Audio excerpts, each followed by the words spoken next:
First, though, the hot topic of the hour. President Trump is looking to showcase America's agenda abroad as he prepares to head here to the World Economic Forum in Switzerland. His renewed push to acquire Greenland expected to take center stage. That is dominating the conversation this week.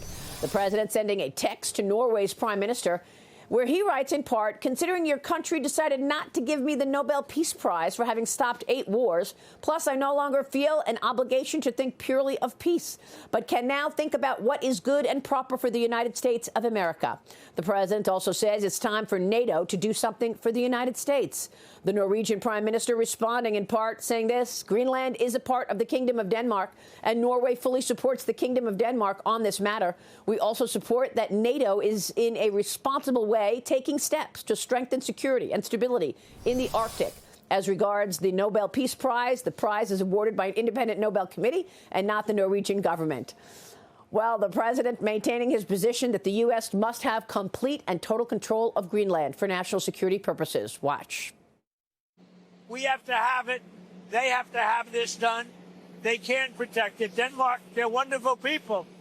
And I know the leaders, they're very good people, but they don't even go there. And, you know, because the boat went there 500 years ago and then left, that doesn't give you title to property. So we'll be talking about it with the various people. The president says he will speak with the Secretary General of NATO, Mark Rutte, while he is here in Davos, also sharing a text message he received on Truth Social, where Rutte says he is, quote, committed on finding a way forward with him on Greenland. Well, this is the topic of the situation this morning and certainly will be all week. David Avella, your reaction? Well, this is a fight the U.S. has been having since 1855, Maria. Presidents have wanted more control over Greenland. And the question here really for Greenland and for Denmark is, who do you want more active in Greenland? Do you want China, Russia, or the United States?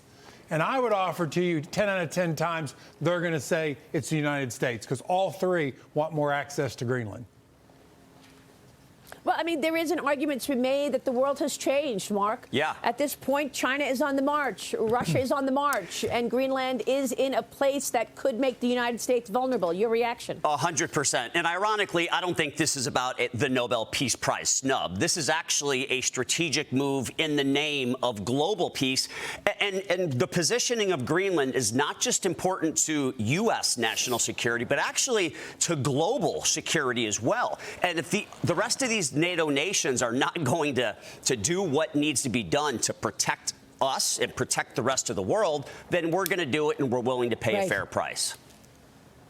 All right, we're going to be talking about this throughout the morning this morning with leaders across the world. We got a market that is selling off on the uneasiness around this. We will take a look when we come right back. Stay with us. Back in a moment from Davos.